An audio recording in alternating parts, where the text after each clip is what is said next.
Almighty and eternal God, who through Jesus Christ have revealed your glory to all nations, please protect and preserve Belize, our beloved country. God of might, wisdom, and justice, please assist our Belizean government and people with your Holy Spirit of counsel and fortitude. Let the light of your divine wisdom direct their plans and endeavors, so that with your help, we may attain our just objectives. With your guidance, may all our endeavors tend to peace, social justice, liberty, national happiness, the increase of industry, sobriety, and useful knowledge. We pray, O God of mercy, for all of us, that we may be blessed in the knowledge and sanctified in the observance of your most holy law, that we may be preserved in union and in that peace which the world itself cannot give. And after enjoying the blessings of this life, please admit us, dear Lord, to that eternal reward that you have prepared for those who love you. Amen. Amen.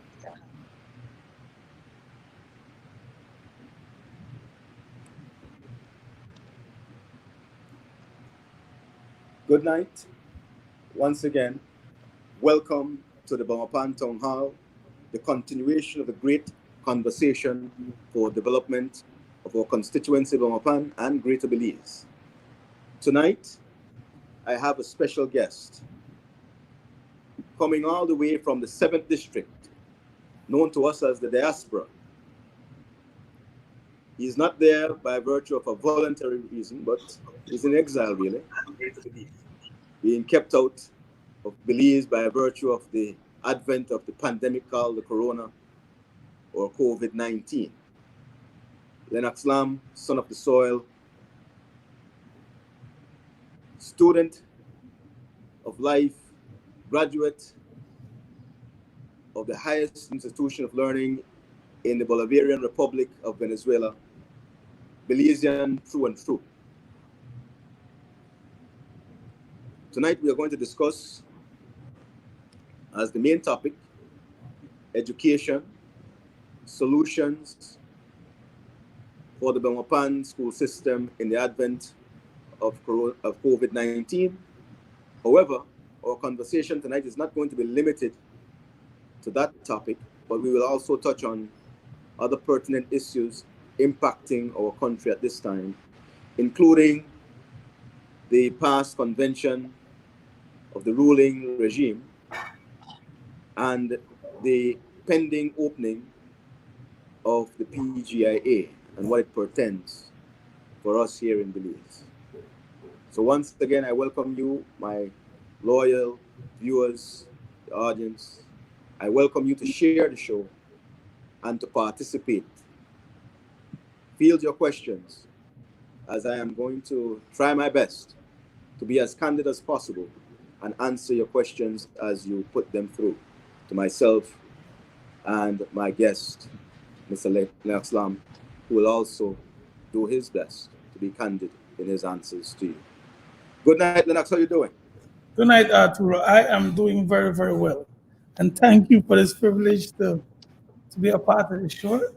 I'm kind of disappointed that I've not been on this show before. But I'm all good things in time. All good things in time, my brother. Good. But thank you. This opportunity, I actually feel like I'm home.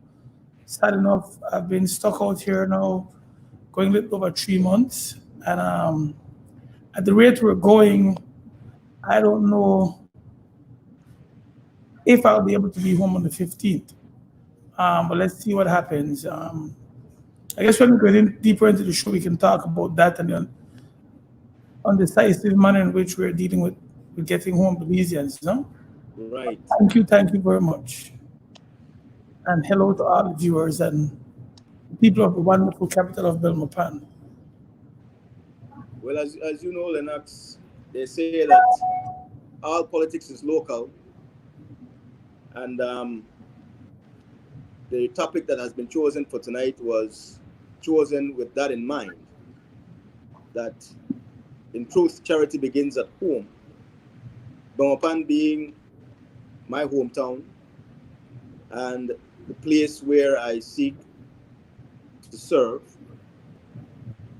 I have been asked in my walk through Belmopan, what are my thoughts about the proposed opening of schools on the 10th of August? And I know that you are not far removed from your days as a student, being a young man yourself. We know what the structure of the school experience is, especially for younger students, those ranging in the infants, primary, and the secondary schools. And we know that in terms of what the new realities are in the advent of the COVID-19 era, the structure of the school system in terms of the physical layout and the proximities that students have with each other in the classroom setting will pose a very major challenge, one that presents certain risks that has to be looked into carefully before we can consider going back to any sense of normalcy. I just want to get your take on that aspect of things first, and then we'll go into a wider appreciation of what can be done to minimize the risk. Well, Arthur, I think um, I do feel like we have to figure a way out how to get normalcy back in place. I am not so confident in what will take place in the schools. If it was in my time and your time, which is a little bit before mine, where we had a much better health education program in schools, where public health was promoted, taught extensively. So we would have appreciated transmission of diseases. We would have known how to clean, would have been more respectful of authority and the rules of the school.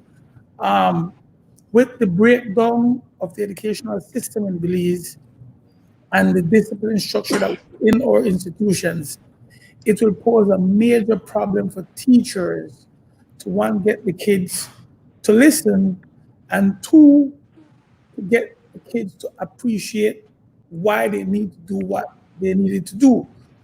We converted health science to HFLE, which was a I was actually was at ENAC when that started, which is a very good but watered down version of what we had. I think it was brought in through Lions Quest program, which is not as thorough as what we had. So that will be, I think, one of the major concerns. Economically, we do not have, like in Europe and Asia that is planning to open in September, we don't have the resources to do what has to be done to equip the schools. So the Right, question is, what will we do? And I'm not hearing anything coming from the Ministry of Health and Health and Ministry of Education as relate to how they will put this in, how it will be funded, um, when are they going to roll out this program to the Belizean people. We have not gotten any concrete structures or programs, more so that yes we are open, yes we are open, yes we are open. right. Open to what?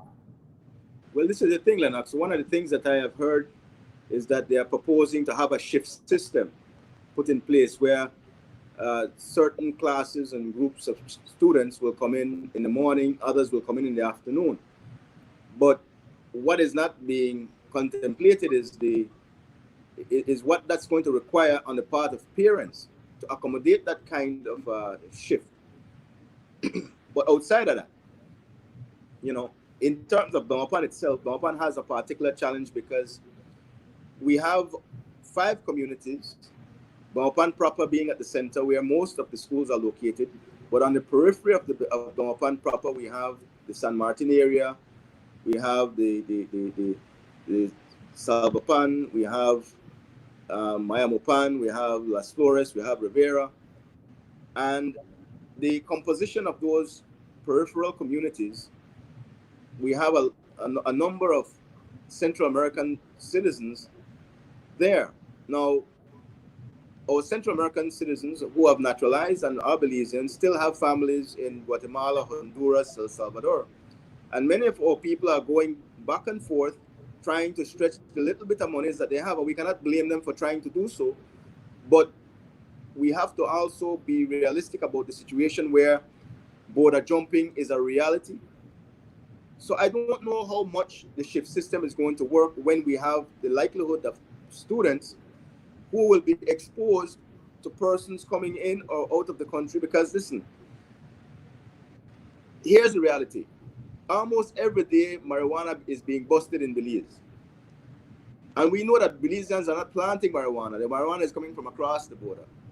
In Belmopan recently, there was a bust. So we know that there are persons going across the border to get this marijuana to come in and sell the 10 grams here in Belize. Now, it is not far-fetched to believe that you will have students who may be exposed as a result of their family members engaging in these activities, then going to school. And it doesn't matter if you're in a shift or not. It only takes one or two infected persons coming into a school system to create an infectious situation that could actually have community spread. So I do not know how, the Ministry of Education is looking at this and looking at the realities that exist, especially for communities like Belmopan, and there are other communities in the country that are similar.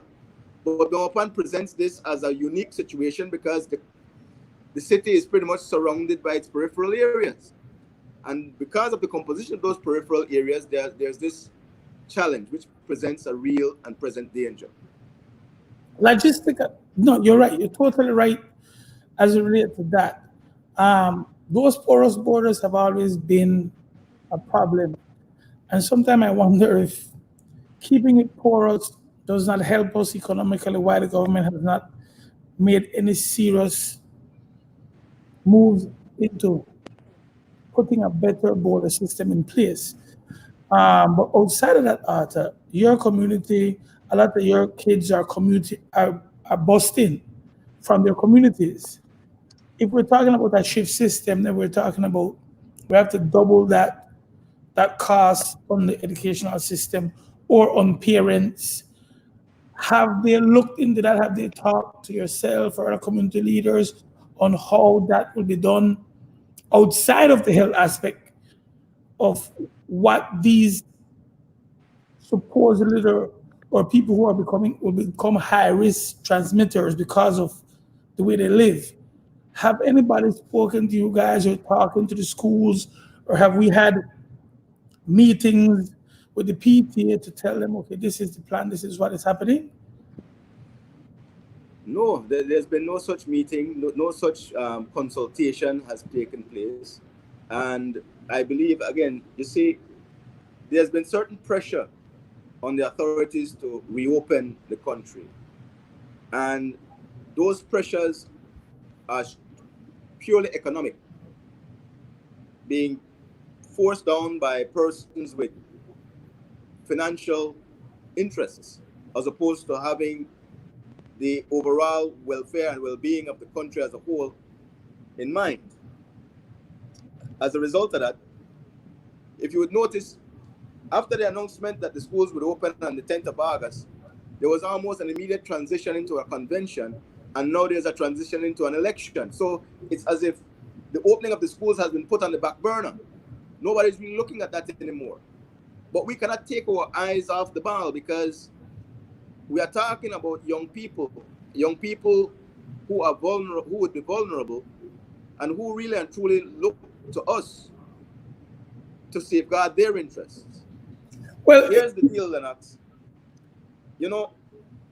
It's funny what you had said just now a little while ago, because I don't believe a lot of people have really looked at it from that point of view as it relates to what was the reality maybe 10, 15 years ago, as it relates to the adherence of students to school rules, the existence of public health training at the schools, and how that lended towards having students be more proactive in safeguarding their own health.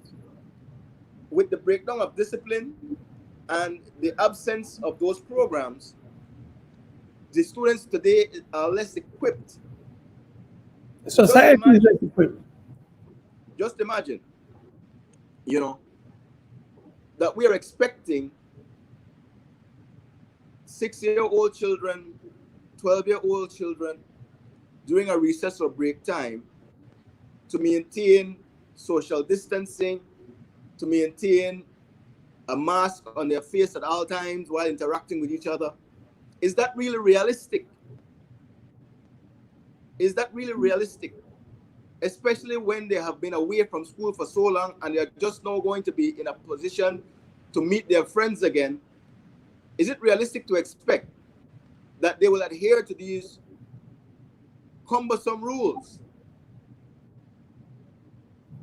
I mean, are we really and truly expecting young children to do what many adults cannot do? I don't think it has been thought out properly. I don't think the consultation has been done widely. I spoke to my mother today, and maybe I'm giving them some advice. She was telling me, well, I can teach standard 4 with my eyes closed. Why aren't we considering utilizing retired teachers? Because we have to figure out how it will work.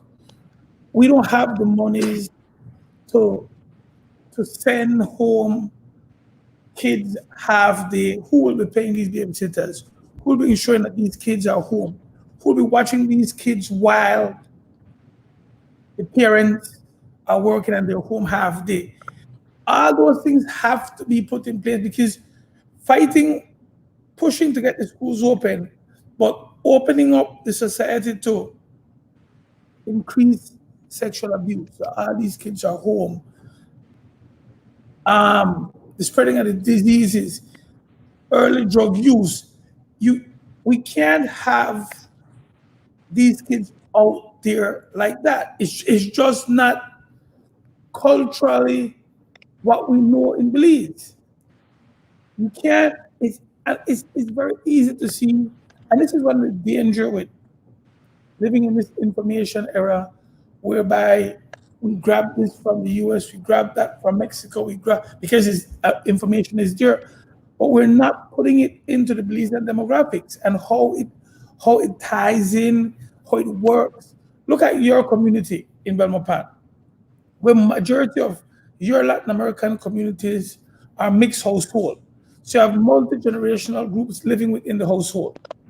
These kids are going out, there will be carriers of this coronavirus. They come into the home where you have 3 generations living in the home. So these kids might not be, and they won't have serious health factors, but now the kids will expose their grandparents who are in their 60s, 70s, and 80s. And so what we'll be looking at, if we don't look at it carefully, we look at the problem that we had in Europe, where the younger generation was bringing home the disease to the older generation. So all this has to be looked at very, very carefully because yes, education and opening up is important, but we now will be exposing our senior citizens because of the economic reality of multi-generational homes down south, where a lot of older people live with their family because of the cultural makeup of the south. What happens when these kids come home infected, not knowing, asymptomatic, and they pass it on to their grandparents? Or are we teaching them, doing some programs where we're teaching health education for the whole month of July, where you're going home, you're going to wash your hands, you're not going to expose your grandmother, you're not going to hug granny, you're not going to go buy a cigarette to grandpa. So all those things have to be looked at to understand how we can effectively not allow one solution to become a major problem. And, Right. and again, that is not, we're not even having this discourse on the mass media. We're not having this discourse anywhere. Everybody's sitting down waiting in order to be set down, which I felt was a bad move. We did not need a strong arm dictatorial approach for a pandemic that had the entire world in chaos. We have never been a society. I mean, I lived in Latin America. I know what that means. We are not that type of people. We have never opened the discussions, opened the door. We just decided we will institute a dictatorial approach for a problem. Now, when we open it up back, everybody's waiting for the rulers to say this, that, and they have not been saying anything. Right, So right. what do we do at this point? Well, here's the thing, Lennox, because, you know, one of the things that I wanted to ensure that tonight we offer some semblance of a solution. Can't give them everything, because the thing about it is this: the experience that I've had with this show is that we give out ideas on the show, and 2 days or 3 days after the show airs, the ideas are recycled by other persons and repackaged as their own. Now, I'm not a selfish guy. You know this. But certainly, nobody likes to be plagiarized. But here's the deal. We know that right after the pandemic hit, especially in Belmopan, there were schools like the Belize Christian Academy and the Shepherd's Academy that went directly into offering their courses online. And those schools never really stopped in terms of providing the instructions to their students to continue on with their studies in the various subject areas that they were offering. In fact, I was fortunate enough to witness a few of the teachers holding classes virtually, and I saw how attuned students were to the use of technology, which certainly will serve them well going into the future, because this is the way of the world now. Your ability to be facile with the use of technology is what is going to distinguish you and allow for you to excel in the modern marketplace. So my suggestion is a very simple one. It is for that online program to be expanded and to be supported. And it goes to exactly what you've been saying earlier. There has to be now a more concrete partnership between the Ministry of Education and the BNTU, where the ministry charges the BNTU with the responsibility to go into its database and find the retired teachers with the requisite skill set that are available within the various areas, Belmopan and elsewhere, to be able to provide assistance to the existing school system, especially for those parents who will not be at home. A simple thing. A gathering of those retired teachers to find out who among them would be willing to host a maximum of 3 students, to have them at either their home or some designated place where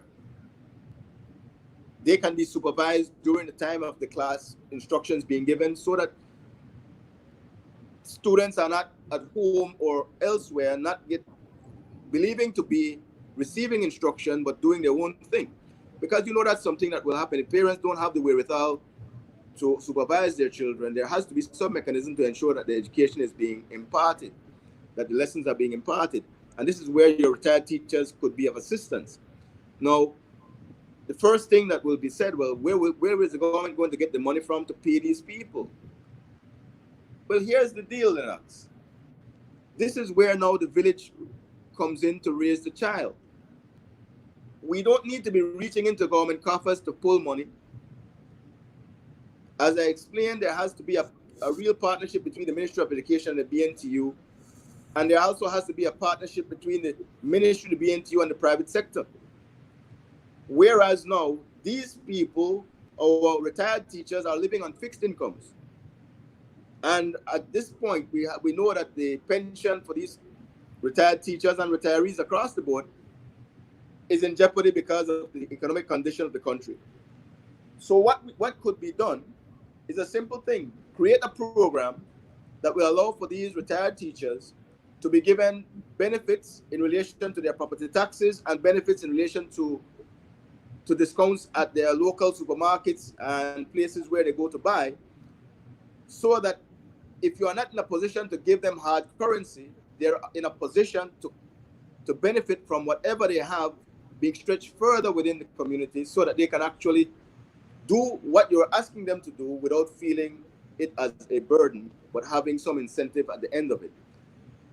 What we need is to have a support structure for students, but a support structure that is willing, and a support structure that is enthusiastic about getting that done. This is one of the ways of doing it, while at the same time utilizing the plethora of institutional knowledge that is right there at our disposal with these retired teachers. In fact, in Belmopan, I can list a number of them who are excellent teachers, excellent. We have Miss Swayze, we have Miss Paulina, we have so many across Belmopan. But at the end of the day, it has to be managed and organized. We have HECOPAB, which is the educational arm of the Ministry of Health. I was working with them for some years. I have not heard them talk yet.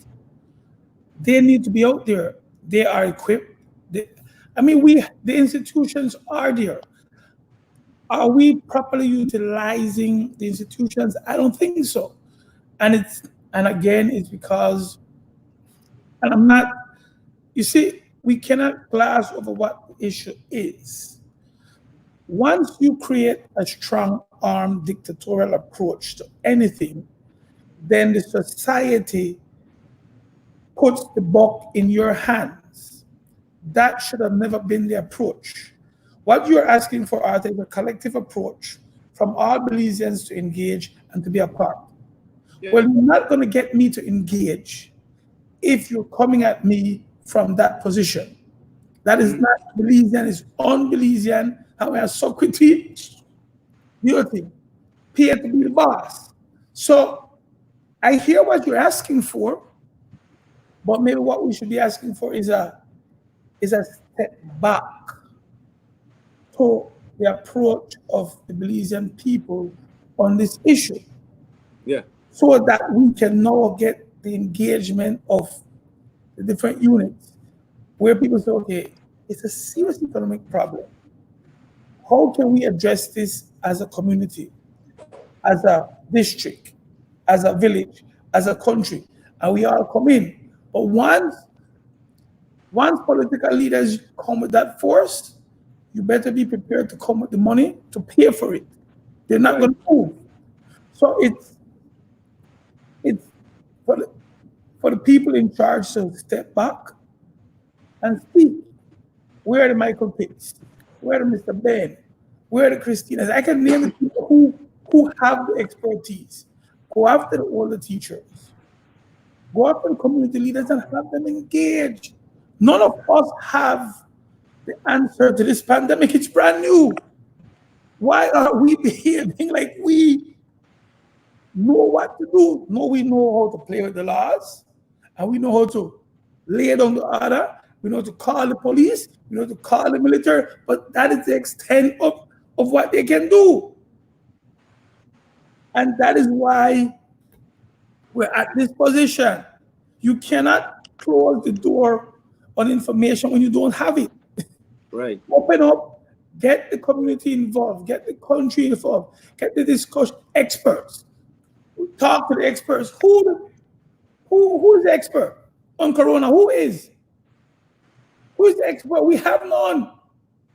That's a joke. That should be a call-in show where people are informing. They want to be experts on what they're As it stands, Lennox, we're supposed to have about 60 to 80 Cuban doctors here who was expressly sent over to assist with the corona virus preparation and what have you. But nobody has seen or heard of these Cuban doctors since they've arrived. Those are the one I want to hear from. Those are the experts. Those are the one I want to hear from. You see? Those are the true experts. So that is what we have to advocate for. And I try to advocate for it via calls, via talks, for people. That is what we have to do. Those are the experts. We have to open it up if we are to deal with the reopening of schools, the starting back of the economy. We have to open up because we don't know. Yeah, definitely. So, as it relates to the schools opening on the 10th of August, I mean, I have to say that I'm against it. I don't believe that children going to school at this particular point will serve any purpose, especially considering that 5 years after that, we are having the PGIA purportedly being open. And with that being open, certainly there'll be more challenges to consider because we know what the issues are in Houston, LA, and Miami. Right now, Lennox, we will have the comments of our viewers are eager to get involved with our conversation. So let's have the comments be read so we know exactly where they want us to go here. All right, sure. So, guys, we have a lot of good evenings. Reggie Jack says, good night, Mr. Saldivar and the best Facebook crew. Lots of questions from your Facebook follower tonight. Wayne A. Moody says, evening, my fellow Belizean. Teresita Caratella says, good night, Mr. Saldiva and Mr. Lennox Lamb. Good night, everyone. Nancy De Paz adds, blessed night, Arthur Saldiva and the team. San Sharzi says she's watching in. Good night, Amy Bell Tablada. Amy Bell Tablada says good night, and she says mask is mandatory, but have they considered children that are asthmatic and I'm thinking claustrophobic? Right. Well, what I've been seeing out here with that, I don't think none of the societies have been asking for kids to wear masks. So that would be, I think they're saying kids under the age of 6 don't have to use masks in most countries. So I don't know. It's actually a health risk at a lower age for these kids to use masks. I don't know how that will be dealt with as related to the younger kids in school.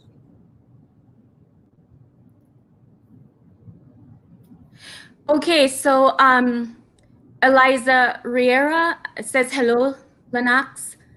Reggie Jex added, we must have a plan in place and we need more locations like Civic Center to use. And he also agrees with you, Mr. Lamb. But everything you said needs money. And Nikki Close adds, greatly said.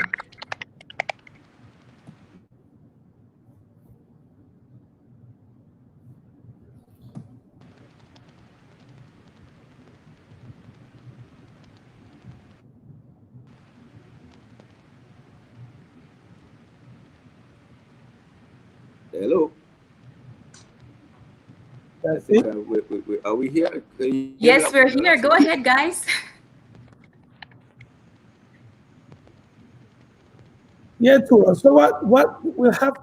And yes, the clarity as related to the younger kids. What will be the situation at the preschool level? What will be the situation at our primary level as it relates to mass. That is Right. something.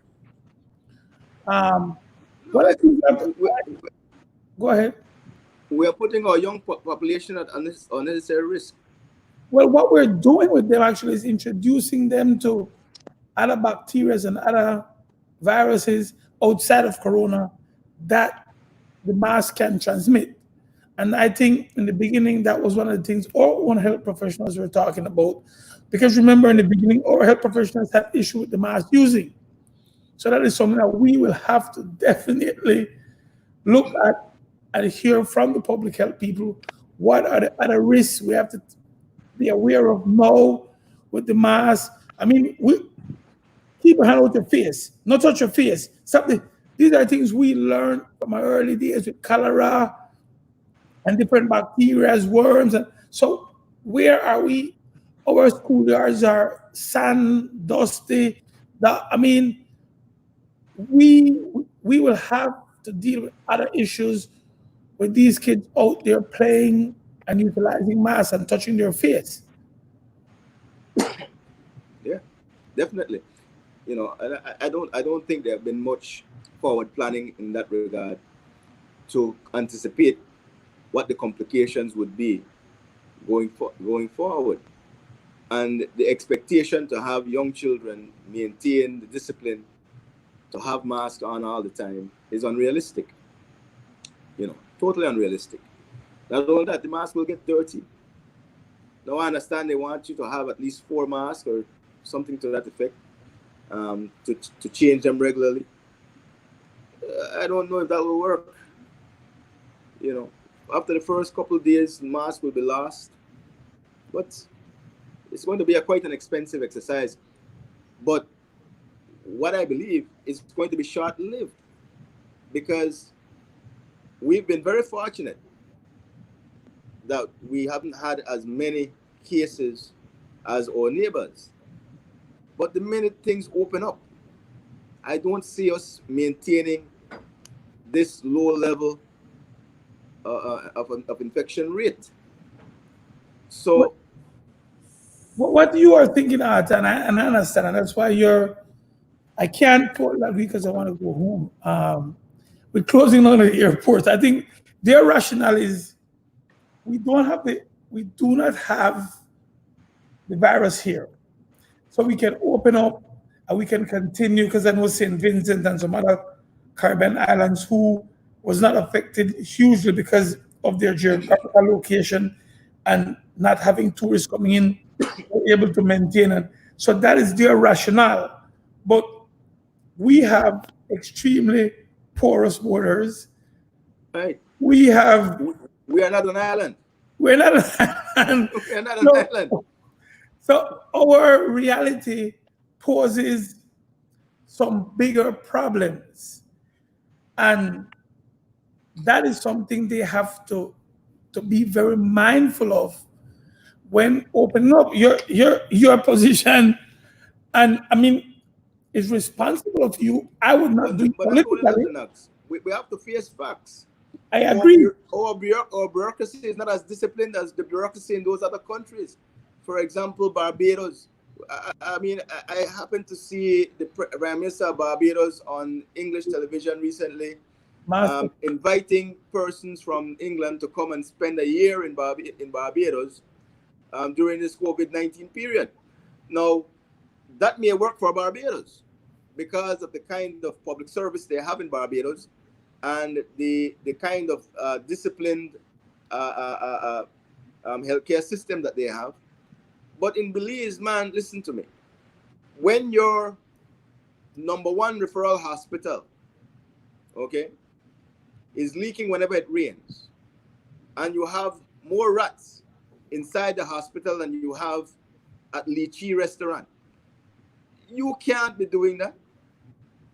You can't invite anybody here to come and work at home in Belize with a system like that. So we are not in the same category as Barbados. What will work for Barbados will not work for us. What will work for St. Kitts and Nevis will not work for us. Because, again, there have been too much manipulation of the public service in Belize. Too many cronies being given positions who are there only at the behest of ministers and are not doing the job because they have any interest in the job. They are just basically going through the motions to collect a check. And as long as that is the case in Belize, we are in a bad position. We are not in that position that these other countries are in. And we have to be cognizant of our reality where that is concerned. No, like I was saying to you earlier, Arthur, I think your position is well thought out. I would not do it from a political position, but you're real. You're being real, and you're taking the bull by the horn. You know your constituency. You know the makeup of your constituency. You know these people are going into Central America. You know they're going to come in, and you're saying, guys, please don't expose these people to themselves. I wouldn't say it because your constituents will be out there tomorrow. Well, why you bring pressure on us? But it's real. With the porous borders, with the airports being open, these kids will be exposed and they will bring it home. It's not like those other countries. And so that maybe now they'll put that into consideration and look at it in that way. The president, the prime minister of Barbados, masterful, intelligent, I love her. But I also spent a lot of time in Barbados in the last couple of years. Yes. The bureaucracy is intact. The public service is intact.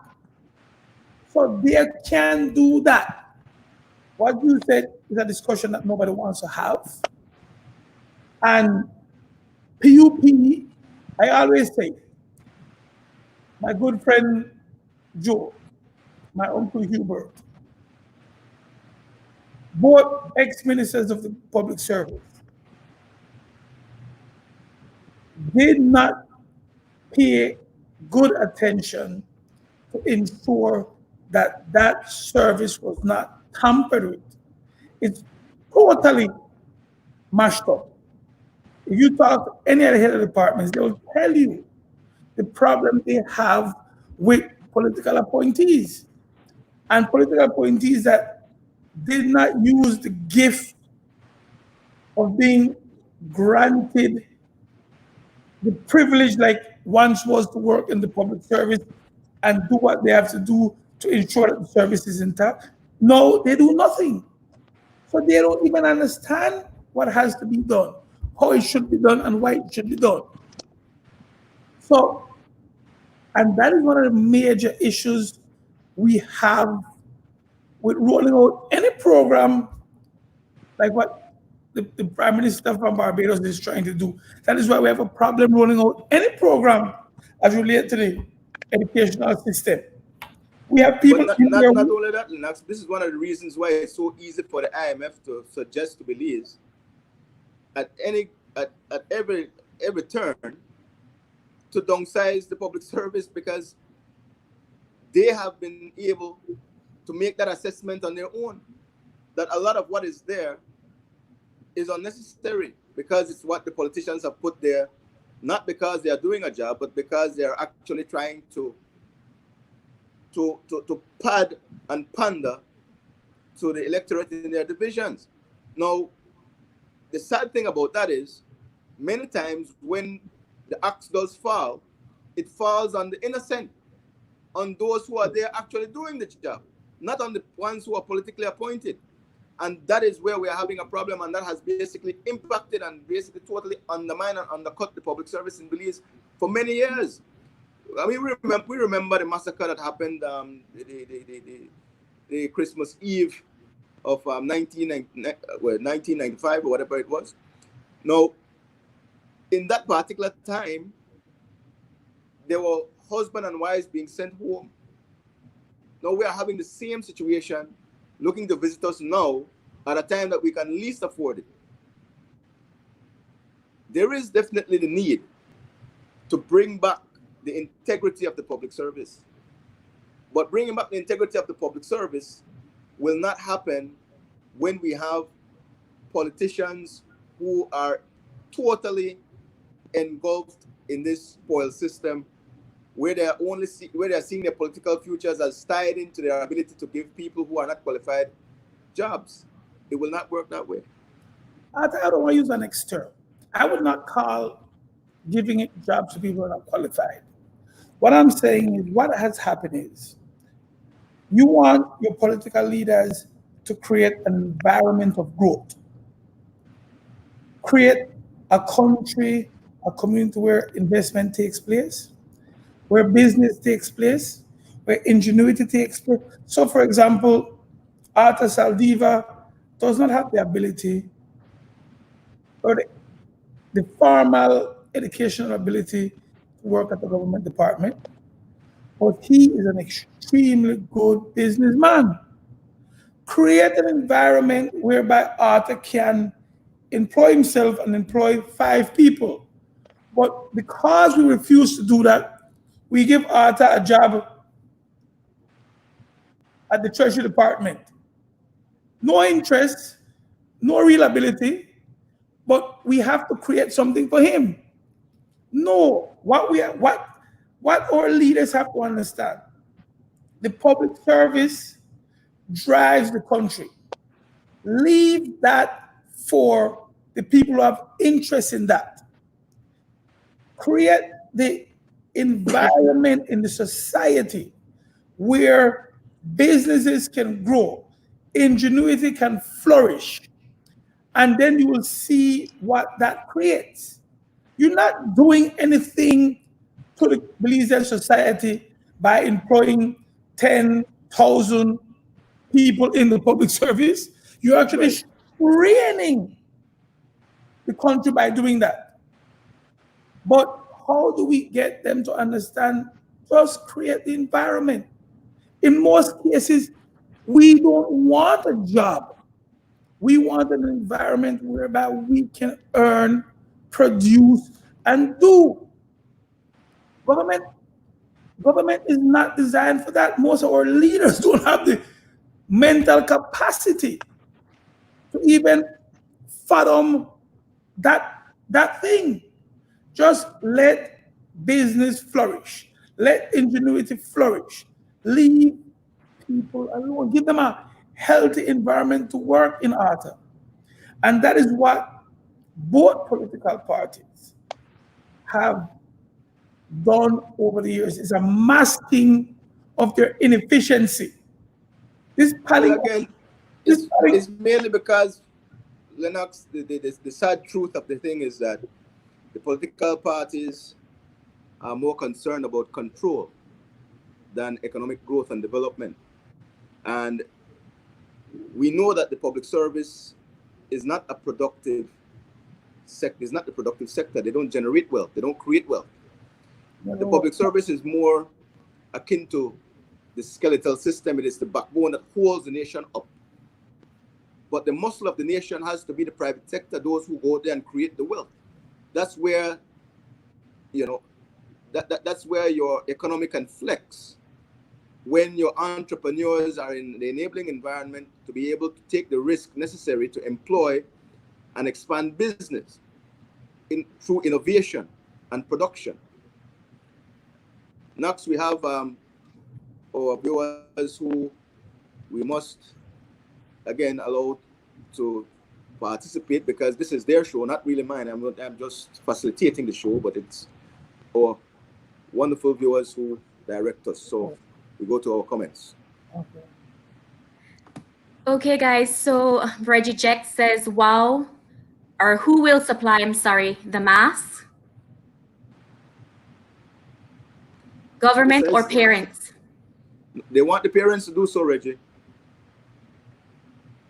Okay, and Joyce Ellis wants Lennox to clarify. She says Lennox, HFLE and Lion's Quest is 2 different subjects. Lion's Quest has to do with emotional wellness and service learning, while HFLE has to do with healthy lifestyle. No, what I was saying is that was brought in together. It was actually that HFLE program was actually brought in under or at the same time when the Lions Quest program was brought in. But the issue isn't that either of those. The issue is, did we eradicate a health science program that was designed for our society by adopting this US model system in the school? And this is the thrust of the whole thing. We got into this emotional and this, it was a totally Americanized system that was placed into our country. And something had to be, you see, when you bring in these programs, you have to take something out. And what we're looking at now, me and Arthur are talking about, is what happens now that we need that public health education aspect. Do our kids have it?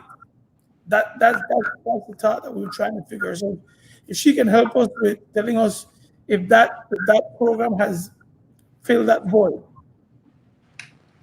Awesome. Michelle Trapp says the reality for students and families is that their homes not equipped with internet and they do not have computers, phones, and tablets. So online schooling is a challenge. I believe online is the way forward. What do you gentlemen think? All right. Yes, and here's what I suggest on that, Michelle. We have now, by virtue of the amendment to the law, ownership of BTL. And certainly at this time of crisis, BTL being an asset of the people should be utilized to offset the cost of access to the internet. But outside of that, we also have the Social Security Board that has great liquidity. And most parents are contributors to that fund.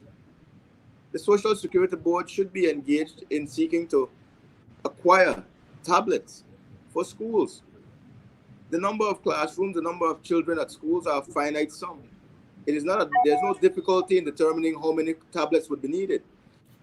Certainly, we do not need to have the most expensive tablets being procured. We just want to have effective ones that are actually serviceable, that will basically do the job. Because there is need now for parents to be assisted in that way, because the economy has not been running the way it should. In fact, what the pandemic has exposed is that there's been great mismanagement of our economy, not as a result of anything that the parents have done, but certainly as a result of what has not been done by those who have been given the responsibility to steward the economy vis-a-vis the political directorate. So Social Security should be pressed into action in terms of the fund, the Social Security Fund, and BTL. I believe Mr. Jex had mentioned earlier about the utilization of the Civic Center. You could make that Civic Center a hotspot and put hotspots at different areas in the city and the country where students can actually be made to go to access the internet. And in that way, it can be limited to a certain number of hours in a day. Maybe the same hours that one would be at school.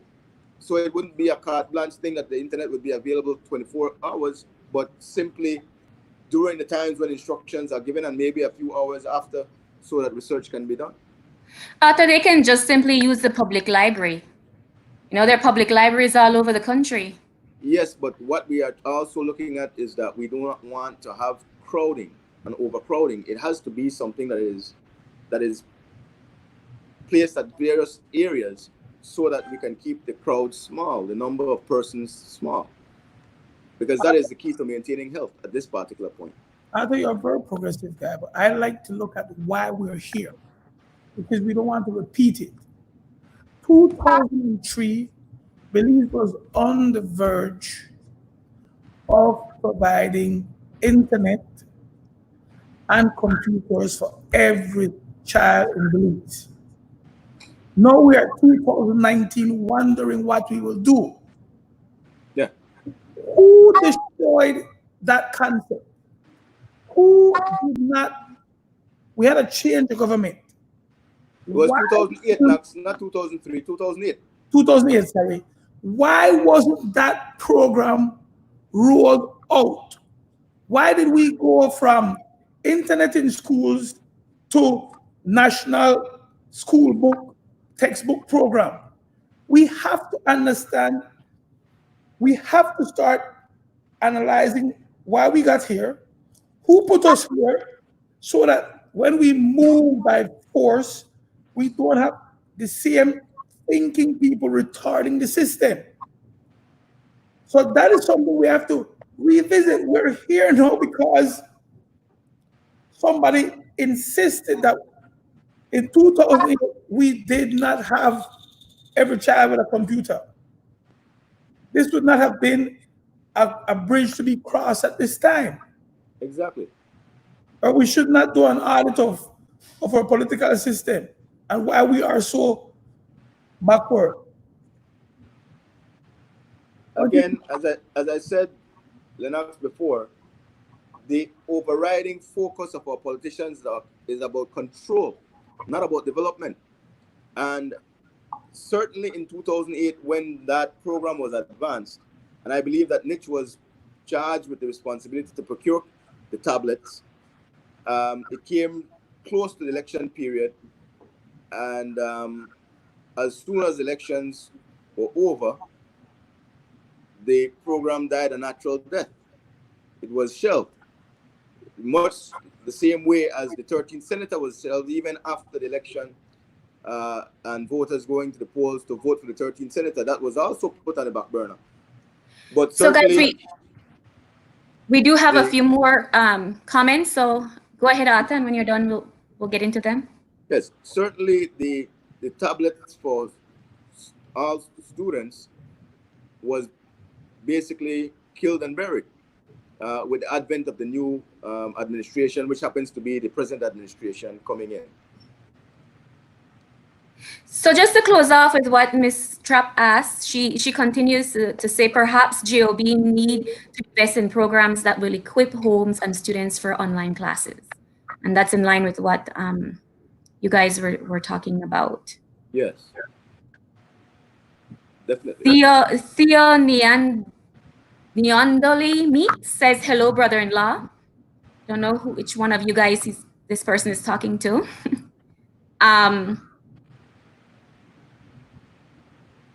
Yeah, Aria, that's my sister-in-law. Hi, Shamika. How are you doing? She's in Tampa, my brother. Awesome.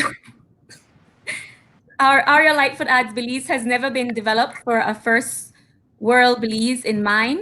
Look at the pandemic. We still think we need tourists to survive. Which is sad. Kathleen Flowers says, Lennox, I do believe you're right. While Lion's Quest had dynamic strategies to teach holistic life skills, I don't think it was ever properly localized. And that is from someone who knows. She was my social studies teacher in high school, my Flo. She knows it. She knows the game. She's a master in social engineering. I mean, I'm here talking politics like I know it because of her. So she's totally right. And Joyce Ellis just made a comment that, hand washing was something that was done, as a teacher. And finally, Teresita Carretella adds 100% with Michelle Elizabeth Trapp. So she agrees with equipping homes with internet so that, children can be able to use their tablets and computers. Yeah, by all means. My daughter was stuck in Belize because of this corona. She was going to school out here. And they ensured that she got a tablet and a Wi-Fi in Belize. So if the will is there, and we nationally, like Arthur say, and if we nationally own it, is just rolling it out. We have to pay for it. It's yours. So I don't even think that should even be a discussion at this point. BTL should just issue internet for all homes at this point in time that has kids in there that need it. I mean, the database is there. They know who have internet at home, and for those who don't have, just issue it at this point in time. Right. this may actually be something that could address the issue of delinquency, because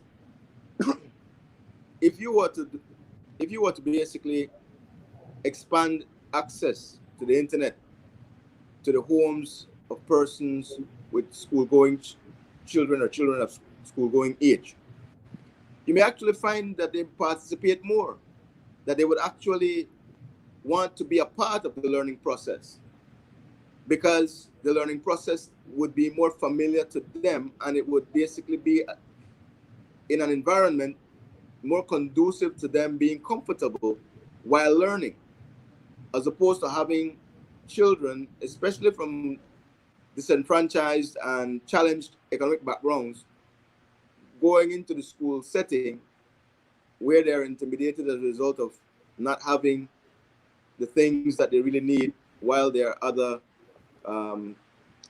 colleagues who are better well off having those things. So there are some benefits that could be derived from having distance learning be implemented, and I think we should go. We should go that route, especially because of the pandemic and what the pandemic portends for us. It may actually be a blessing in disguise to go that way, but our leaders don't seem to be contemplating that. We have the new party leader of the UDP being the Minister of Education. We know his history with the BNTU and teachers. And we are hoping that he's open now, and more mature, and recognizes that even though a decision has been made prior, there is nothing preventing him from revisiting that decision. It is the mark of mature leadership to understand and appreciate that as the condition changes, there may be need to revisit and adjust prior plans. Arthur, I think you're being unfair. So the new party leader. Come with it. And, no, but I think you're being unfair. You and I have worked in elections and election preparation and working towards an election. The job that he has as not the leader of the party and preparing his party for an election will not give him the time to do what has to be done as a steward or a leader in education. Wait. Stick a pin right there, Lennox. Let me tell you this. Remember, the new leader of the UDP is being assisted by the master of the game, who is actually dealing with the governance of the country. So even though he has ascended to leadership, he is still having a very much managed and controlled responsibility that is limited to his ministry and, as you said, the preparation of his party. No, this is not something that he did not know before entering the race for leadership. He would have known that he still had the responsibility as the Minister of Education, man. I don't think we can give him a pass at this juncture. I'm not so giving what are we saying? That he should be, we should actually not expect that he continues to do a job that he's been elected to do and appointed to do by his Prime Minister as Minister of Education, because he's no leader of the UDP. Well, then give the position of Minister of Education to somebody else who can do the job. Arthur, I live in reality. I'm a political realist. Nothing is more important to any of our political leaders as winning an election. Yes. Nothing is more important to any of our politicians as their party. I will not, but it's your show, so I'm not going to be a bully because my wife will pull me to the side. But you will not, you will not mislead the Belizean people to think that any leader of a party, that his role is to go into an election within the next 3 months or 6 months, will do anything else but that. I think you're being disingenuous, and I'm sorry to do that on a show. But we can't expect the party leader at this point to do anything else than get the party ready for the election. That is what our political establishment is about in Belize. Come on. I don't disagree with what you're saying. Certainly not. But what I will tell you is this.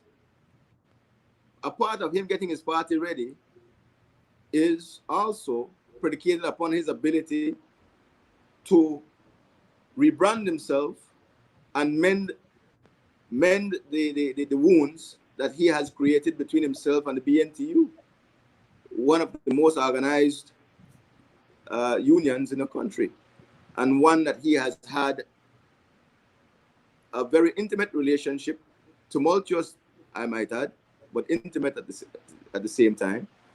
And if he does not do that, he is not doing his party any good.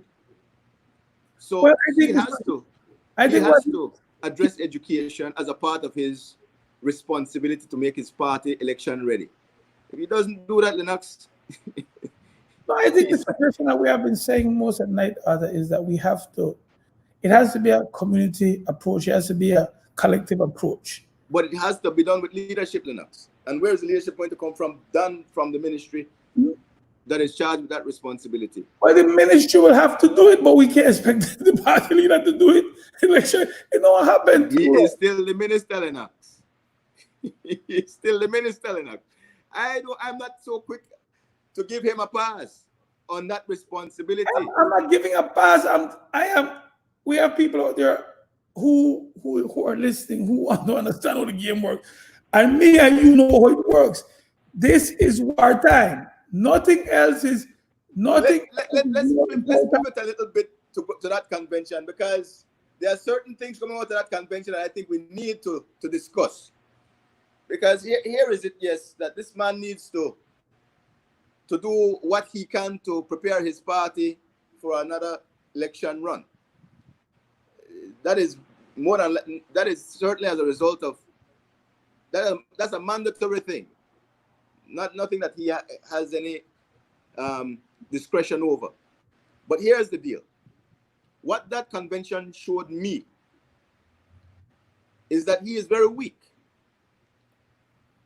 The strongest person in that party at this particular point is the man that he defeated, because that man controls half of the party.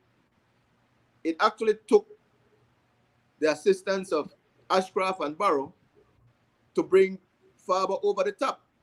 No, what is he going to do with his most formidable rival, my namesake, an opponent here in Belmopan? Because that is the big question. Can he really lead the party, his UDP party, with that man still in the fold? I put that question to you. And I will answer it like this. Belize is at the point whereby reform is a must. Belize is at the point whereby, as a country and a people, we are totally against corruption and wrongdoing.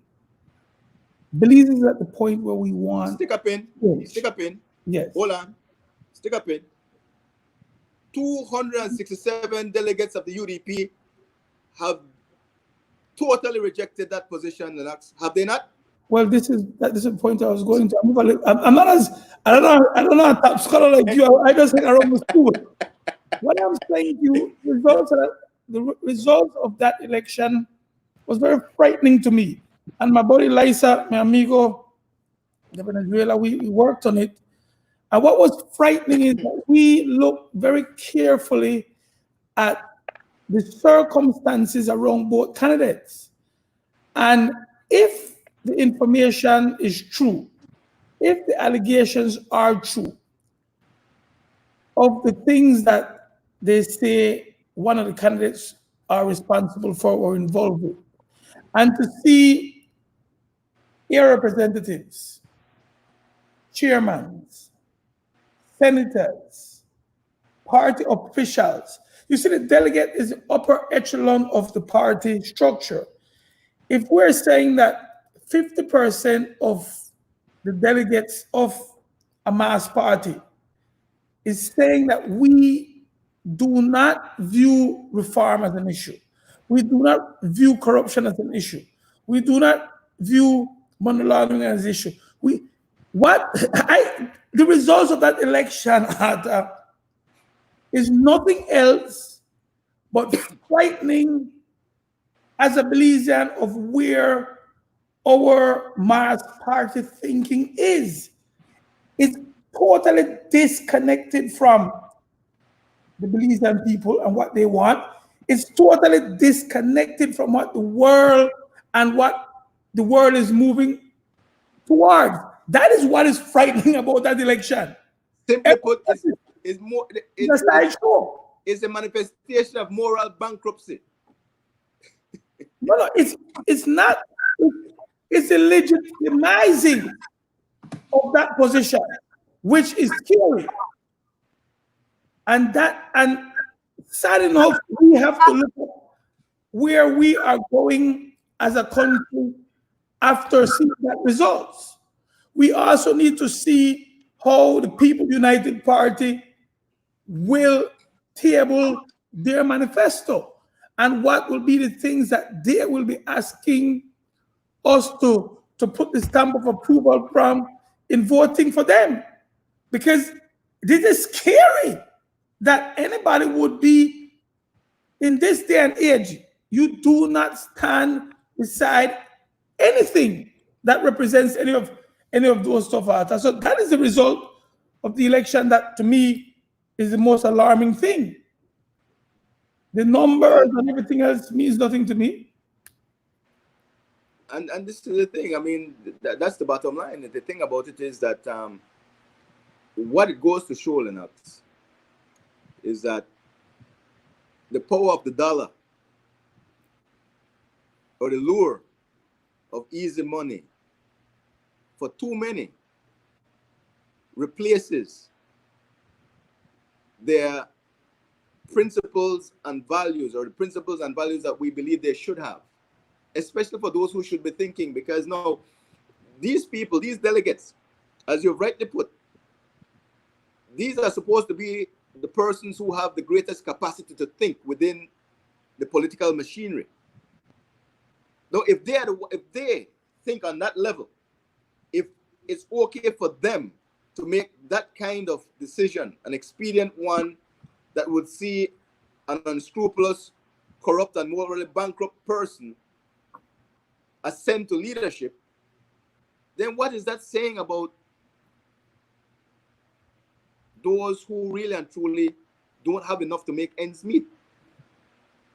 Because we should also expect that those delegates are people who really have jobs, who are actually comfortable. These are not the renter crowd that will go on the buses to demonstrations. These are actually the organizers of those buses. These are the people who have been given the jobs in public service, or been given contracts.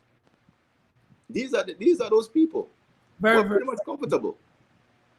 One of my advisors is saying the same thing that you're saying, and I'm hoping he was wrong, and I'm hoping that you're wrong.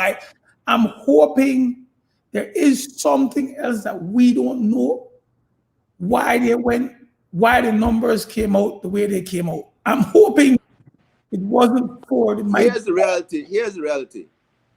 John is no charismatic. He is not a person who has the personality to move the masses based on what he says. He doesn't have a charming bone in his body. He's a thug. Plain and simple. His modus operandi is more akin to top-up. He's a top-up politician. He reaches into somebody else's pocket for some money and gives it out to persons in exchange for the vote. That has been his modus operandi. That has been the way he has carried his political career forward. And the pockets that he reaches into, more often than not, are the pockets of murderers and thieves. He finds those pockets easier to access. But short of that, there is no other reason, because he has not shown any other reason in his political career for people to follow him in that regard. But he has captured more than half, or at least half, of the ruling party, and that is the reality. The average, well, if your analysis is right, then what we political scientists always believe, that the average man has the answer, and the average man will basically have to set the score for Belize, because if our institutions are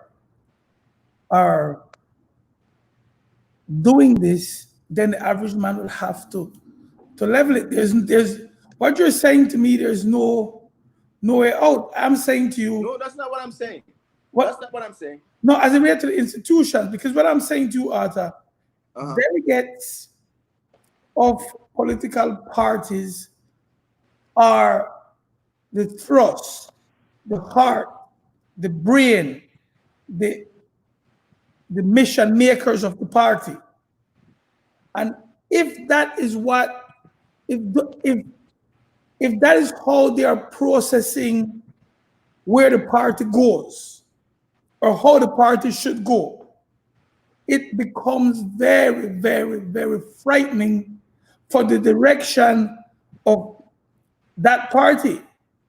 And similarly in the PUP, if we're not seeing a brain thrust, a driving force of the leaders of the institution to move towards reform, end corruption, end to illegal activities, then as a society, we are borderlining anarchy. And we're allowing, you see, once you break down the faith and the trust that people have in an institution, that is when your country is at the worst. And that is what is happening. If you are saying to me, the mighty dollar is so important that the moral framework of what the party should do, how the party should move, is eradicated, then we have to hope that the voters on election day will say, okay, no, we want this. Oh, I think we're putting too much pressure and responsibility on the voters at this point. I'm telling you something right now. You see, Patrick Farber has a decision to make. Now, you mentioned something that I want to address quickly as a result as well. There is nothing preventing the leader of the PUP from demanding an investigation and demanding some information relating to that investigation of Jan Saldivar in relation to his criminal activities. The new leader of the UDP needs to also ensure that that investigation goes through. Because here's the deal. That man went on national TV and confessed to committing a crime. Okay? He has shown that as a result of the crime that he has committed, he is wielding a lot of influence financially. That in and of itself should be the impetus for an investigation to go through. How did you come about all this money, my brother? You have no business. You don't have any rich uncle that just died and left you an inheritance. Where does it come from? We still don't know how many tranches this man has received and how long he was receiving these tranches, but we know that the tranches were at least 25,000 US. And he did say that he got the money to Belize by converting it to football equipment. So he says. We don't know if that's the truth, but it did come to Belize. These are crimes, my brother. And what I'm saying here is this. As long as that man controls half of the UDP, Patrick Farber cannot sleep comfortable at night. because his leadership is on tenuous grounds. Very, very tenuous grounds. As soon as Dean Barrow exits the scene, it's going to be him and John. Do he want John as a rival, or does he want to see justice? Well, I think... I mean, I'm just putting it out there, my brother. I mean... But to give the new leader, and I try to be fair in my analysis of the demographics and the landscape, sorry, we would have to look closely at his manifesto and what he will be putting out as where do he see Belize going into the next general election. And that will tell us how he feels about what was going on. It's clear. Put Lennox, he cannot have anti-corruption as one of the pillars of his manifesto because not while John Saldivar is still there.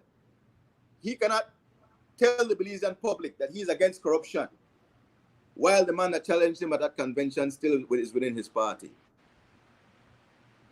The two don't go together like oil and water.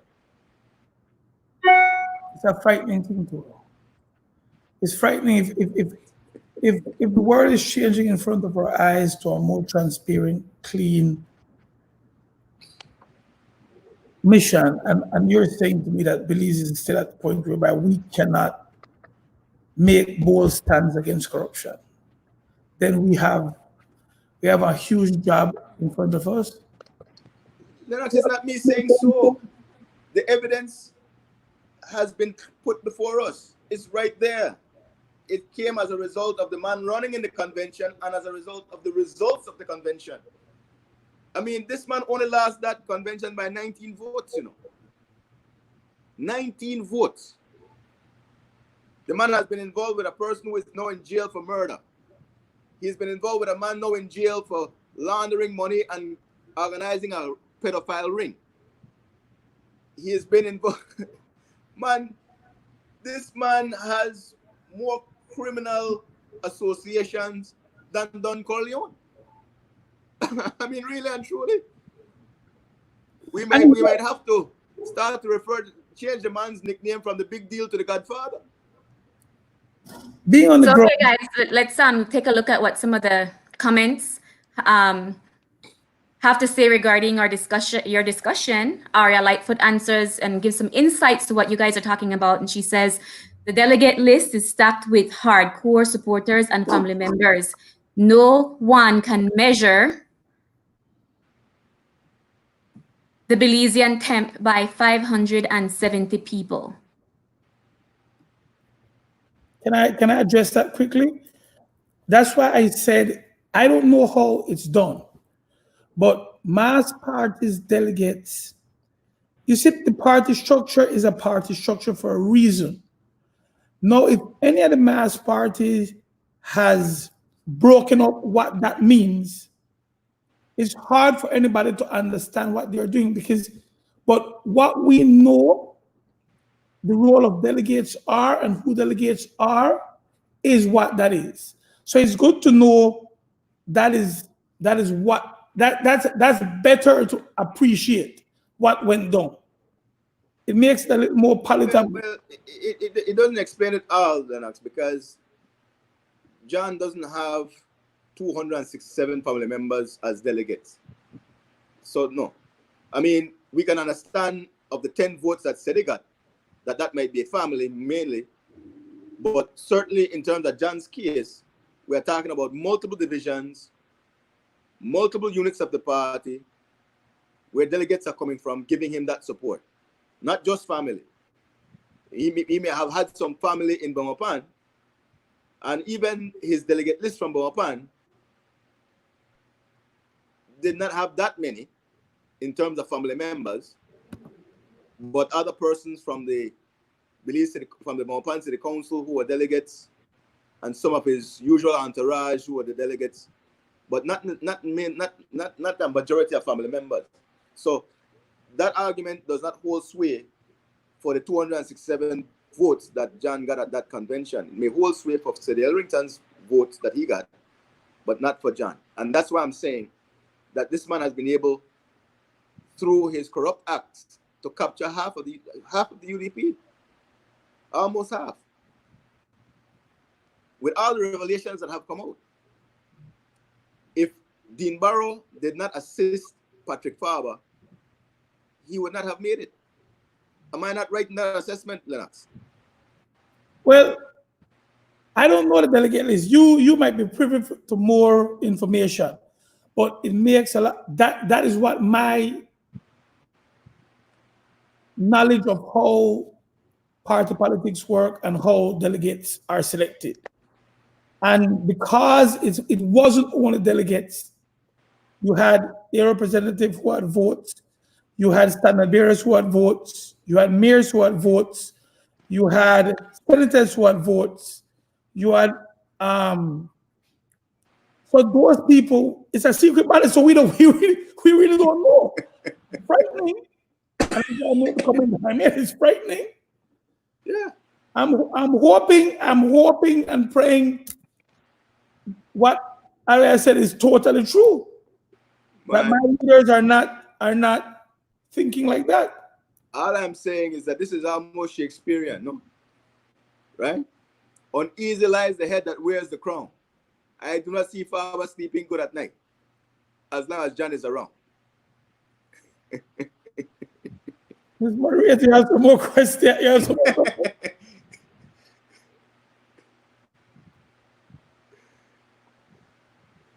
We have more comments, P.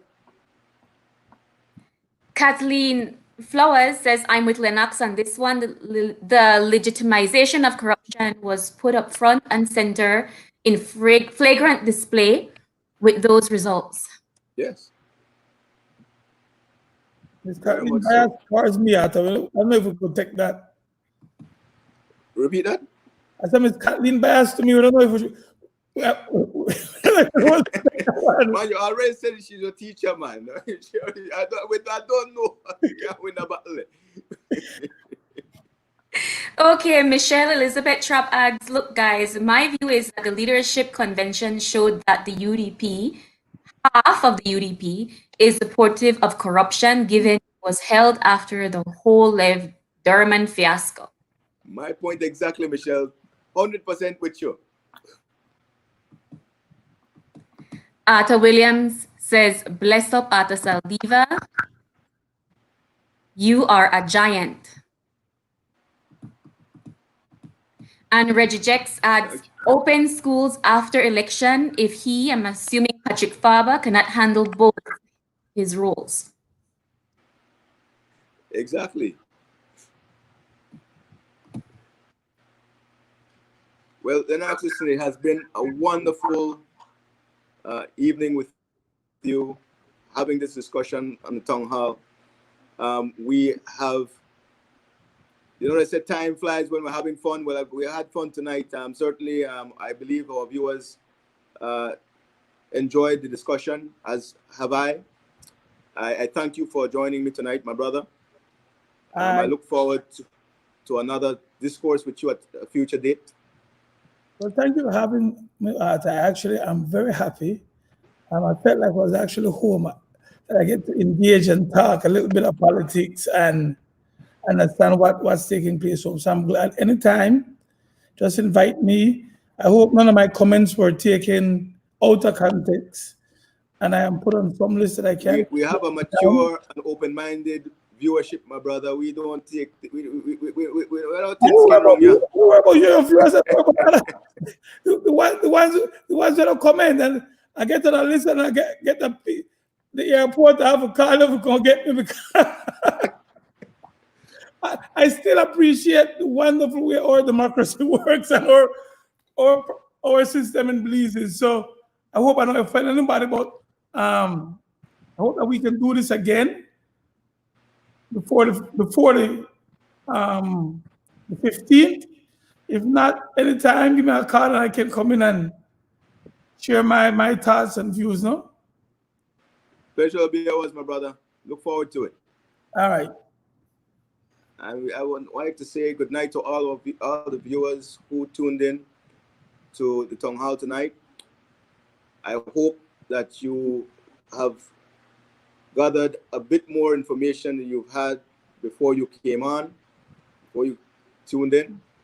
We look forward to continuing this discussion next week with another topic, and we invite you once more to join us. So I say good night until we meet again.